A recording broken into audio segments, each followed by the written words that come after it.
Welcome to Brawlhalla. We do have that Taros on Darkgoul. We've got Ember on Tiffany, so I'm very excited to see how this is going to go. A lot of attack out right here on Darkgoul with this Taros right here. You saw how high that attack stat was. That's going to be pretty devastating. I want to see how Tiffany's going to be able to deal with that, but we're getting right into it. Yeah, we're getting right into it. Of course, just going to be opting to go for small Mammoth. All reliable, it seems. Just tracking the ground, trying to be able to find some of these catches on the landings. Yeah, both of them are just sort of feeling each other out, just trying to get that big opening hit. And one thing we saw yesterday, Dara, is how powerful that bow and arrow can be at these low percents. Just the lengths, the mid-range right here. But when faced with a weapon such as an axe and a hammer, I have to wonder if it's going to be nearly as effective, especially with these NA players who are all incredibly strong. Absolutely, but going to be landing so aggressively with the guitars. Tries to follow up with the recovery, but wow, gotta say, you know, Ember is just doing a really good job of just rushing Taros down right now, but not able to find the finisher as they just dodge to safety. All right, we do see the first item throw coming out. Luckily, Darkgoul managing to stay onto that axe right there and back on the bow for Tiffany. It's just kind of scrapping right now. Both of them at pretty high percent. Like we've seen so many times before, the first stock is really going to dictate how this entire set is going to go. And we do see the SIG coming out right there from Tiffany. Yeah, so gonna be up with a stock lead, but for how long? Just she's sitting at such a precarious percent right now. Just about anything can take it, but look how well she is depriving Darkgoul of those weapons. Just for a little tiny bit, was able to get one poke. So slight lead going into the next stock, but not for long. Darkgoul with a little taunt too right after that stock. So I definitely heard some things about Darkgoul. It looks like they're here to play. They're here to show a little bit of disrespect out here. So I'm here for it. We're going to see how Tiffany is going to manage to deal with that, because the mental game is just as important, I feel like. If you have your opponent taunting on you, sometimes that gets in your head a little bit. I love how dash dancing looks in this game, by the way. It's one of the funniest things. It's they're so just like funny. they're like pivoting on one foot. Every time I see it, I'm like, oh yeah, that like again, it looks so oh man, but I gotta say, Tiffany just controlling the stage so well right now. Darkgoul struggling to be able to get back on. I like that item throw there just so that they can pick up the next weapon.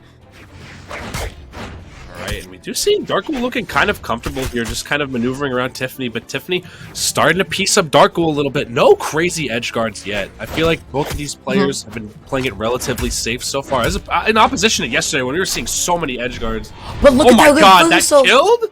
Absolutely it did. Darkgoul just maybe extending a little bit too far up with the recovery. Just basically got whiff punished and then ended up losing their stock in what really should have been very lead. So Tiffany just, you know what? She made it out of there really, really nicely, but not going to hold on to that lead for too long. So back to even.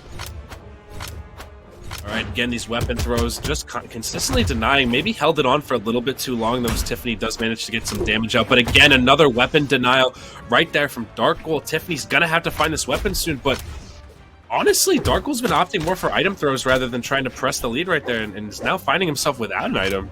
Oh, and unfortunately, Tiffany not going to be able to find any of the hits, as Darkgoul is just able to run to the other side of the stage, pick up a weapon for themselves, tries to get a bit of a juggle going. That multi-jump stall was so important, just avoiding Tiffany's anti-air. And it just doesn't seem like anyone's been able to get something substantial off of their interactions right now. Like, we're seeing lots of neutral being played out, lots of dash dancing back and forth. Just good, hard neutral right here. And eventually, it looks like... But Darkgoul's showing little bits of cracks in the armor. Tiffany's finding her openings. Yeah, not quite, but getting some of her jumps called out. This could be so scary. Oh, that falling sail almost going to be connecting. Not quite, and neither of them seem to be really too keen to commit to edge guarding in this matchup.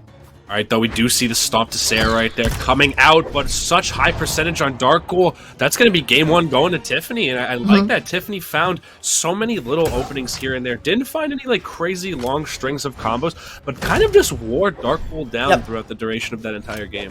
It was that last instance, though, that last attempt to edge guard that I just brought up, like, that nobody was really going off stage, nobody was really, like, going out there to try to find an edge guard. The one time that Darkgoul does, they overextend, and then they end up getting reversed. Tiffany gets back onto stage before them, and then just ends up taking the stock, right? So, if you're committing off stage, you gotta do it with purpose. You gotta be really, really careful with how you do it. You push in too far once, and then you just end up getting KO'd. Yeah, for real. I feel like you definitely have to make sure your movement and your actions both have methods behind them. If you're caught really just stalling out for no reason, like, you're going to be leaving yourself susceptible to openings once your opponent does catch on to your movement. But Darkgoul, a little bit of a start here, but still Tiffany already has him in such a bad position to start off with. Yeah, absolutely. That corner pressure from Tiffany was absurd for a moment, though, just backing up a little bit, keeping herself safe as she just continues this onslaught, continues this juggle, and puts so much damage onto the board.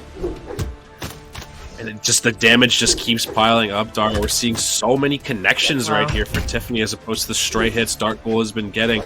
Still, though, we have to remember that additional strength right there on Darkgoul. You know, even though their hits are going to be fewer, you know, having that hammer in their possession, that's going to be a lot of damage being racked up for single hits. As Tiffany is already pretty deep into the red right now. Oh, that weapon throw was so good. They were able to just throw it away, get a hit in, and then just take the weapon away from Tiffany. But now with guitars on deck, this is where Tiffany really shines. She's just going to be able to find this big opening. Tries to track, maybe lead a jump there with the recovery. I love the attempt, but didn't find it. Ooh! Does manage to find that first stock though with the guitars. And again, another first stock for Tiffany. You know, again, this is what's going to dictate the entire pace right here. We are going to see that uppercut coming out right there from Darkgoul, who's still trying to swing regardless of not having a weapon. Manages to grab it actually mid-jump and is trying to find themselves out of this precarious spot right now. Absolutely. Going to be getting that catch on the landing. I got to say, I really like the way that Tiffany was just standing under the platform though, just like waiting, but maybe playing a little bit too passively as Darkgoul just was able to land aggressively and get that stock out.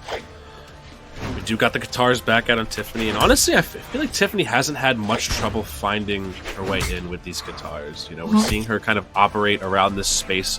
You know, Darkgoul also not too like keen on swinging. I've noticed they're waiting a very long time. They're really picking their opportunities to swing a lot slower than we were seeing yesterday, where we were seeing so much more aggression. It's like he's playing just waiting to get those guaranteed hits, which are going to be huge for him. Absolutely. Both of them just sort of whiffing a whole bunch, just trying to catch each other, dodging at the same exact time. But they're just like constantly exchanging positions. It's so difficult to say like who really does have a definitive lead right now. It's true. You know, we've seen Darkgoul just capitalize off of these few little hits. You know, Tiffany kind of has to do a little bit more legwork in terms of making her interactions more substantial because, you know, always going to kill a little bit less early than Hammer is. So it's just all about finding those confirms to be able to execute that KO. Not going to be losing the stock quite yet, but Tiffany throwing out her own recovery, almost able to take it without a weapon right now. Just needs to play really safely, just at mid-range. Just not trying to commit too much. Gets that one hit, which is so important. This is still anybody's stock to take. For real, this has been such a neck-and-neck game so far. We do see the weapon throw coming out from Tiffany, luckily being able to find another weapon, and now it's Darkgoul in the corner with no weapon. Manages to somehow find an opening right there. I cannot believe that. Tiffany, I feel like that was her opportunity to really take that stock right off, especially since she had a mid-range weapon in hand. Yeah, but at that point, that jump was so committal. All that Darkgoul needed to do was just sit there, plant their feet. But either way, Tiffany able to take the stock out without having to take any more damage. I feel like this would be like the time to really try to rush Teros down, right? When you have katanas in hand, this would be the time to really go in. But it seems like, you know, Tiffany was just like constantly anticipating an attack. All right, though, and looks like she heard you because she's definitely finding her way in right now, slowly but surely. We are seeing, but then again, Darkgoul managing to get something a little bit started here.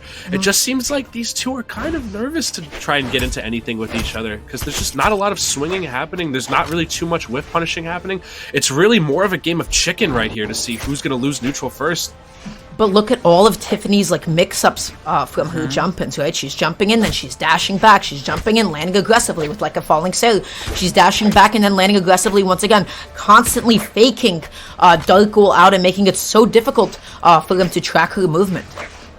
This is looking mighty dangerous for Darkgoul right now. The weapon all the way on the other side of the stage. How are they going to land safely and manage to get that? I believe there's can only be one other weapon on the screen at a time. I don't think more than one is going to spawn in these competitive matches. So really have to find your way in, and luckily he seems to do just that.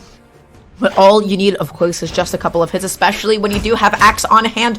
Because look at that, just from those 2 hits, you have almost completely evened it back up. One more of those, and that should surely do it. That air dodge. That was everything right there for Tiffany right there. You saw Darkgoul threatening so much space right there at that axe. Tiffany was so scared to commit off of that platform. Manages to sneak by and get that closing hit. That could have been so dangerous. Yep. Absolutely, but they are going to be, of course, going to a Game 3. We are still in winner's side, so this is going to be a best out of 5. So, yes, ma'am. I feel like as, you know, the longer the set is progressing, Tiffany has just been able to find those ins a little bit more, able to find those edge guards, and just able to get all of her confirms down. Game 1, they were both, like, dropping a couple of stuff here and there, but having both Katars and, you know, and Bo, you have, like, so much combo potential. We're seeing Tiffany now deciding bans here. We still got Small Enigma, Small Great Hall being taken off, and we're going to Crystal Temple right here for this Game 3. And this could be a potential 3-0, but I you know, in parentheses, as they say in every other esport, close though. Because this is looking mighty close right now, because these games could honestly swing either way. I feel like Darkgoul has had so many opportunities to just close these games out, but it's Tiffany who just seems to be clutching them out every single time. Also, this song, such a bop. Banger! Every single time that it's like, come on, like this weekend, we're just like, yes, put it back Cat on. Jam. I see Cat Jams in the chat, please. But controlling the stage with Bo right now, this is going to be so difficult because just tracking that and tracking all of those hitboxes when you don't have your own to contest with is going to be so difficult. But with an axe in hand still, you're going to be struggling to land. That spot dodge from Tiffany was so smart. She was just able to continue her onslaught as she whiff punished Darkgoul a little bit more. And I feel like that's one of the things that, you know, being a bow user, you excel at a little bit, is being able to whiff punish these overcommitments from these larger weapons, you know? And we're seeing Darkgoul kind of trapped on the platform as Tiffany has been sharking these landings the entire time. And just look at the denial there, Dara. That was insane. Absolutely, just jumping back and forth, but that time Darkgoul, once again, just going to be having an axe to the name. They're trying to get off of this platform, but Tiffany is making it so difficult, constantly threatening with her movement. Yeah, one thing we did hear is that Tiffany's a very fast, aggressive player, so it makes sense that she's been threatening with movement so hard, and it looks like she's starting to discover pieces to the puzzle in this matchup. You know, very early stock, probably the earliest we've seen being taken off without Tiffany being too dinged up right now, and staying ever so evasive. Darkgoul just seems to be kind of trapped in this bubble with this hammer. Can't really... Well, Tiffany's just been maneuvering around this entire time. I like the idea to chase dodge there, but maybe could have just like followed it up with another attack. Maybe she wanted to cross up Darkgoul there, but either way, they now have to make it back onto the stage. I like that really high recovery because Tiffany was not ready to cover that much horizontal distance. And look at the movement being threatened right now. Tiffany barely managing to land right there. Okay, though. Big. I love that weapon swap right there. Yep. That was perfect. Darkgoul, even if the bow didn't connect, you force out a multi-jump, and you get to deprive them of weapons for a little bit longer. Right. It's really about picking your spots that's super key. We were seeing it really make or break a lot of games yesterday, and man, Tiffany is just piecing up Darkgoul at the edge of the stage. He needs to manage to get out of here somehow, but is taking so much damage in the corner right now. But it's so difficult when your entire tempo, your entire flow is being called out. Whenever you're landing that many dodges, whenever you're landing that many spot dodges, you just know that it's an opponent that is swinging over and over in predictable places. So the fact that Tiffany was just able to get so many whiff punishes, like, she just has him on lock. And this stage isn't particularly big either, and for a legend like Ember, you know, traversing that stage isn't going to be really too much of a hassle finding their way in. I think Tiffany's a player who values consistent interactions, really feeling out the movement of her opponent, and we're really seeing that pay a lot of dividends in this game 3 right now. Gonna be picking up the Katars once again. Look at those dodges and those air dashes almost, right? Like, her maneuverability and micro spacing around all of Darkgoul's attacks have just been so solid. They have been struggling to initiate all game. All right, trying to bait actually the weapon grab from Darkgoul in that strong attack right there. Not gonna get any dice off that, but Tiffany gonna clean it up with a pretty fresh 2-stock right there on Darkgoul. 3-0, landing herself, I believe, into winner's quarters of this bracket. Going to be facing off against Noelle later on. So, both of us are new to Brawlhalla. Yes. I did not know that you could gravity cancel into a taunt. That's kind of fire. That is so cool. That was maybe the most disrespectful thing that you could do, but honestly, it was so sick. I thought it was the coolest thing ever. Just seeing like a motorcycle taunt in the air.